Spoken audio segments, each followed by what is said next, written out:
어려운 경제 뉴스를 쉽게 풀어드립니다. 경제 돋보기. 경제 돋보기 진행합니다. 오늘은 볼매 선생님 모셨습니다. 김대호 글로벌 이코노믹 연구소 소장님, 어서 오십시오. 네, 반갑습니다. 네.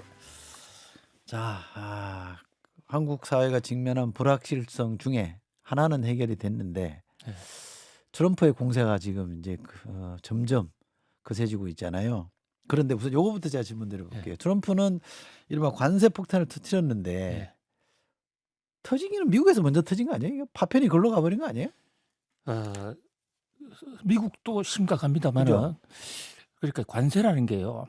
관세라는 게 이 이중성이 있습니다. 일단은 외국을 향해서 때렸는데 내부도 같이 맞는 거거든요. 그래서 원래 그런 거예요? 그렇습니다.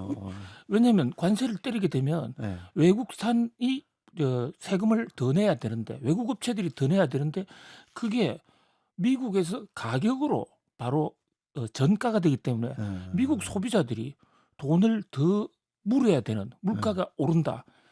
그래서 사실 이것은 미국이나 뭐 중국, 한국 어디가 더 아프다, 덜 아프다 이것은 큰 의미가 없고요. 세계가 지금 같이 아주 큰 폭탄을 안게 됐다. 공도 동망할 수 있다. 그런 면에서 관세는 상당히 무서운 쌍방폭탄. 나도 망하고 너도 망할 수 있는.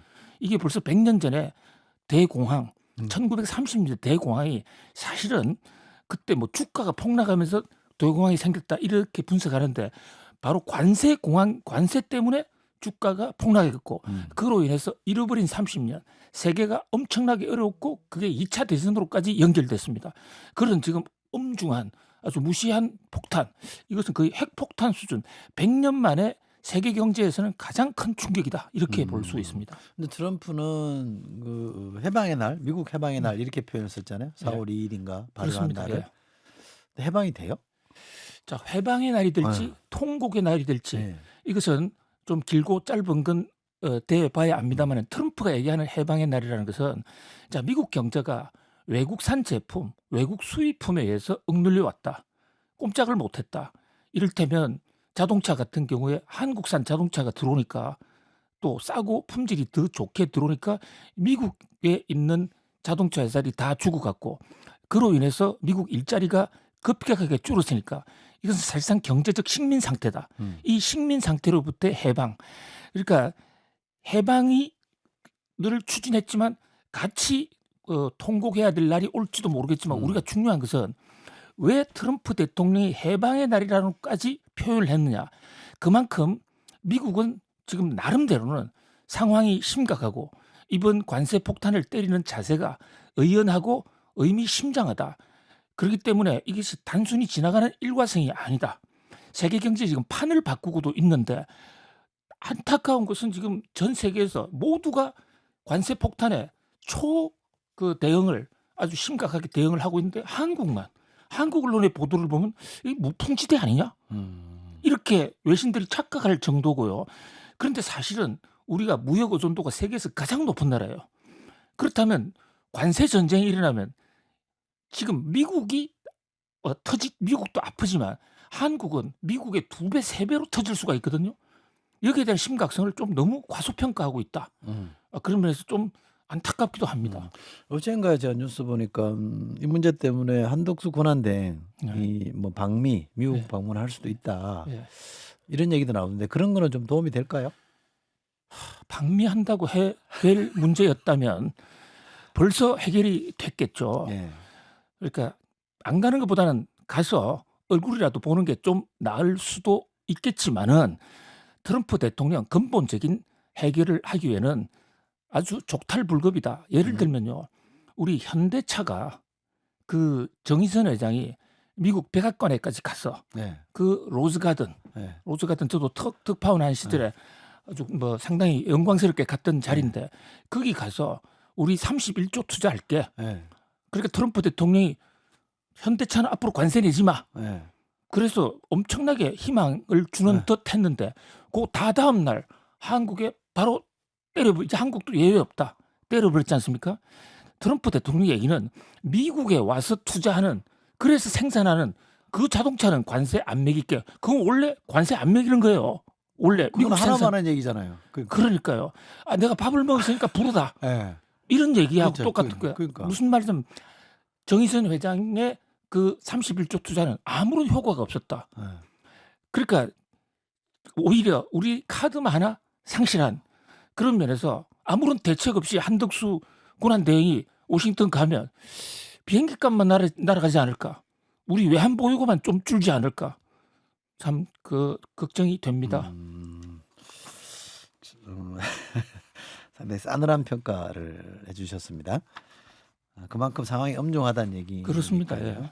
그나저나 좀 강론으로 들어가서 우리나라한테 이제 상호관세가 25% 매겨지는 거잖아요. 예. 그 원래 10%에다가 더하기 되는 거죠? 그게요. 하여튼 애매한가요? 아니 정확하게 나왔는데 한국에서 좀 그러니까 정확하게 지금 전달이 안 되고 있는 겁니다. 트럼프 대통령은 직접 그 판넬까지 그거 들고 나와서 나와서 하더만요. 예, 정확하게 발표했는데 그걸 해석을 잘 못해가지고 한국은 25%니 26%니 예. 언론마다 다르게 보도하고 정말 좀 한심하다 하는 생각이 많이 들어요. 자, 분명히 우리나라에 대해서는 9일부터 25%를 매깁니다. 4월 9일부터 10%더 하는 게 아니에요. 예. 4월 9일부터 우리나라는 25%. 예. 근데 10%는 뭐냐? 예. 자, 이것은 한국이나 이렇게 미국의 무역 흑자가 많은 나라가 아닌 전 세계 모든 나라의 기본 10% 때리고 한국처럼 무역 흑자가 많은 나라를 거기에 좀 더 때리는데 우리는 10% 플러스 알파에서 15%가 알파가 된 거예요. 아, 합쳐서 그럼 25군요? 그렇습니다. 아. 우리는 합쳐서 25. 음. 그런데 이게요. 일본보다도 우리가 더 많다고요. 1%포인트가 많은 것 같던데. 그렇습니다. 예. 유럽보다도 5%포인트가 많고 영국보다는 15%가 포인트가 많습니다. 왜 제가 이 대목을 심각하게 말씀을 올리냐면요. 한국은 미국의 관세율이 가장 낮은 나라예요. 무역협정이 있잖아요. 한미 자유무역협정. 그러니까요. 그러니까 상호 관세는 관세 높은 나라에 높게 관세 때리겠다는 게 기본 정신이지 않습니까? 예. 그런데 한국은 다른 나라보다 일본보다도 미국에 대해서 매기는 관세율이 낮아요. 예. 낮은데 우리가 더 많은 관세 폭탄을 맞았다. 예. 이것은 우리 통상 외교가 도대체 정신을 차리고 있느냐? 우리는 뭐 하고 있느냐? 왜 영국은 10%밖에 안 맞았는데 우리는 25%나 맞아야 되느냐? 그리고 26%라고 한때 우리 통상산업부에서 26%라고 얘기했어요. 그게 부속 자료에 나와 있는 건데 네. 대통령 말이 중요합니까? 부속 자료 말이 중요합니까? 그러면서 트럼프가 뒤뚱뒤뚱한 게 아니라 우리 통상당국이 뒤뚱뒤뚱했다. 근데 이게 탄핵 정국 속에 묻혀서 아무도 문제 제기를 하지 않으니까 이코노미스트들 지금 속이 타는 겁니다. 도대체 왜 이러지? 우리나라 지금 저 정치도 물론 중요하지만 경제 완전히 방기했나 이런 또 우려가 드는 것입니다. 경제 관료들께서는 우리 김대호 소장님 얘기를 좀 귀담아 듣고 아프게 새겨 들으면 좋겠네요. 그리고 또 하나 지금 좀 말씀 듣다 보니 생각나요. 트럼프는 왜 우리한테 왜 이러는 거예요? 도대체 자, 한국이 우리가 얼마나 잘해줬는데. 그렇습니다. 그런데 트럼프 입장에서는요. 잘해주고 못해주고 이것은 아주 일시적인 것이고 또 트럼프 입장에서는 주한미군까지 배치해서 우리도 잘해주고 있다 이렇게 생각하기 때문에 그거보다는 기본적으로 한국이 미국에 대해서 흑자가 많다. 네. 흑자가 이번에 한국에 대해서 관세율을 매길 때도 아무런 거 고려하지 않고요. 미국이 다른 나라와 교역을 할 때 각 나라별로 얼마나 흑자를 보느냐 그것을 수입액으로 나누어서 결정한 것이거든요. 네. 근데 우리는 특히 최근 1, 2년 사이에 한 4, 5년 사이에 중국으로부터서 탈출한다. 이제 중국 의존도를 줄인다 해가지고 수출 품목을 미국에 대한 수출을 굉장히 늘렸어요. 맞아요. 네. 그리고 미국 흑자가 2, 3년간 급격히 늘어났다고요. 네. 그 폭탄까지 지금 같이 맞고 있다. 이렇게 볼 수 있습니다. 우리가 잘해서 그런 건데 예, 그거를 그렇게 무자르듯이. 예, 그런 이제 그 트럼프 대통령 입장에서는 예. 이번에 상호 관세의 논리가요. 한국이 관세율이 높으니까 한국에 대해서 때린다 이거보다는 그것은 겉으로 명분일 뿐이고요. 자, 미국이 다른 나라에 비해서 무역 적자가 났다. 그러면 그것은 한국이 잘해서라기보다도 한국이 불공정 무역했기 때문에 흑자 폭이 바로 불공정 관세율이다. 이번에 이렇게 선언을 했습니다. 아이고 참 힘세다고 너무 그렇게 유세 떨면 안 되는데. 알겠습니다. 현실은 현실이니까 네. 그죠? 네, 무시할 수 없는 거고요. 자, 그럼 이게 관세가 토탈 25%가 늘어나면 예. 예를 들면 자동차를 예를 들어서 네. 좀 설명하자면 어떻게 돼? 가격이 어떻게 되는 거예요? 가격은 그 관세가 자동적으로 관세가 가격을 높이는 건 아닙니다. 아, 그거 아니에요? 예. 그것도 지금 많이 좀 혼선이 생기고 네. 있는데 관세는 외국산 업체가 무는 거예요. 그러니까 우리 자동차 수입업체가 예. 미국에서 보면 외국산 네. 제조해가지고 그쪽에 수출하는 네. 미국 입장에서 보면 수입업자. 네. 그런데 그게 예를 들어서 1,000만 원짜리다. 이러면 25% 관세를 때리니까 그 1,000만 원에 대해서 이게 1,250만 원이 되는 게 아니고 1,000만 원짜리를 수입을 하면 통관을 하면 250만 원을 수입업자가 물어야 되는 거예요. 네. 그런데 그 수입업자가 만약에 자기가 경쟁력이 있다 생각하면 물건값을 자기가 세금 내야 되는 것만큼 250만 원어치 그 가격 최종 소비자 제품을 가격을 올릴 수도 있고 네. 안 팔릴 것 같다 그러면 안 올릴 수도 있는 것이죠. 네. 그러니까 대체제가 있느냐 없느냐가 굉장히 중요합니다. 네. 이를테면 우리 전자제품 같은 경우는 미국에 대체제가 별로 없어요. 미국 전자제품 거의 생산을 하지 않거든요. 그러면 한국에서 수출한다.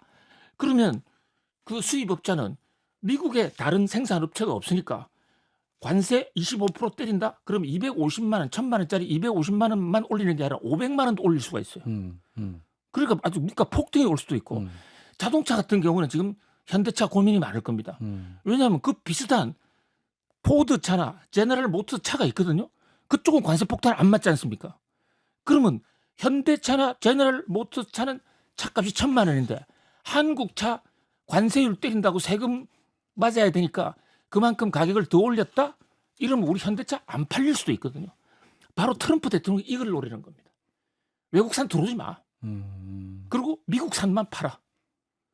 그렇게 해석을 할 수 있습니다. 현대자동차 얘기가 나와서 퍼뜩 좀 질문 하나 생각이 났는데 처음에는 왜 그 정의선 회장이 트럼프 만나서 회동하고 얘기가 잘 돼서 현대자동차가 성김 전 주함 대사였던가요? 예. 이 대사 이런 분들 영입해서 뭔가 잘하고 있다. 예. 원래도 뭐 정의선 회장이 잘한다는 평가를 받았으니 역시 이번에도 좀 한 발 앞섰네 이렇게 평가를 했는데 예. 며칠 지내놓고 보니까 이게 너무 서둘렀다라는 생각도 좀 드네요. 그렇습니다. 카드를 먼저 꺼냈다 이런 생각이 들고요. 그리고요.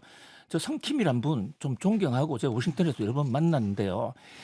성킴의 문제가 아니고 자 외국인 한 사람 고용했다고 해서 그게 트럼프 관세를 피할 수 있다? 정말 천진난만한 생각이죠. 더더군다나 성킴은 공화당이 아닙니다. 트럼프 대통령 굉장히 정파적인 분입니다. 그 골수 민주당 당원이에요. 썩 좋아할 리도 없고요. 오히려 워싱턴 정계에 내부를 파고드는 게 훨씬 더 효과적일 수가 있는데 어쨌든 성김도 노력을 많이 했겠지만 그런 것만으로 해결될 문제는 아니다. 알겠습니다. 사이드 질문으로 제가 드렸던 겁니다. 실제로 트럼프가 생각하는 거 뭐 말하는 것처럼 관세가 우리나라가 미국의 한 4배 정도 됩니까? 매기는 게? 가짜 뉴스입니다. 가짜 뉴스예요? 네, 말도 안 되는 황당무계한 소리입니다. 네. 그게 트럼프가 그냥 기자회견에서 한 얘기도 아니고 미국 의회에서 네. 상하 합동 연설을 하는 자리에서 한 대통령의 공식 발언이거든요. 거기서 무역 정책을 얘기할 때 한국은 미국보다 관세율이 4배나 높다. 이 나쁜 나라다. 이렇게 얘기했다는 얘기는 결국 방금 앵커님 잘 지적해 주신 대로 왜 트럼프는 한국에 대해서 미워하느냐. 우리가 외교를 잘못한 측면이 있다는 것이죠. 왜 그렇게 알려졌을까? 자, 트럼프가 혼자서 신문이나 방송 보고 결정하는 사람이 아니지 않습니까? 밑에서 자료 좀 만들어 준 겁니다. 자, 그 4배가 어디서 나오는 거냐? 이게요, WTO 체제 내에서 네. 그러니까 자유무역이 없는 나라들, 네. 그 나라들에 매기는 관세율하고 한국의 관세를 비교한 거예요. 그러니까 미국은 한국과 자유무역 협정에 있어서 관세율이 0.1% 정도 안 돼요. 네. 그런데 WTO에 우리가 다른 나라에 매기는 관세율을 갖고 그것이 미국 대통령 스피치 자료에 올라간 겁니다. 네. 자, 이런 일이 생겼을 때요. 정부가 트럼프 대통령을 향해서 직접 공격을 하면 한미 간에 또 트럼프 대통령도 좀 창피하겠죠. 이럴 때 경제단체는 뭐 하는 겁니까? 정말 이럴 때 머리띠라도 매걸고 정신 차리라 트럼프. 우리가 싸게 해줬더니 배신하느냐. 이렇게 해야 통상협력에 좀 힘도 실릴 거 아닙니까? 그에 앞서서 저는 주미 한국 통상 담당 공무원들 도대체 뭐 하고 있는 거냐? 어떻게 했길래 이런 서류가 나가거든. 아직도 많은 사람들은 믿어요. 한국이 미국보다 관세가 4배가 높다. 아닙니다. 지금 미국은 전 세계에서 한국으로 들어올 때 관세가 가장 낮은 나라예요. 이것도 하나 입증을 못하고 있으니까 통상 외교의 실패다. 저 이렇게 보는 것이죠. 예, 오늘 진짜 준엄하게 질타를 해주시는데 그러면 추가 협상 여지는 좀 있습니까? 예, 사실은 이제부터 시작이라고 보여집니다. 트럼프 관세가요. 그 80년 전에 터진 후보 대통령 관세, 세계 대공황을 몰고 왔던 후보 대통령 관세, 경제학 교과서에는 스무트 홀리법 참사라고 되어 있습니다만은 그때는 이 미국이요 협상 없다. 그러면서 전 세계를 향해서 관세를 때렸고 그것이 대공황으로 이어졌는데 트럼프 대통령은 영리한 사람이지 않습니까? 이 관세 전쟁을 하고 싶은 생각 없을 거예요. 본인도 계속 얘기하지만 트럼프의 전략, 그 협상의 전략, 상대로 하여금 극한의 공포로 가게 해놓은 다음에 네. 그다음에 자기 요구 조금 들어주면 물러설 여지. 그러니까 이것은 트럼프의 관세 폭탄은 협상을 전제로 한 것이다.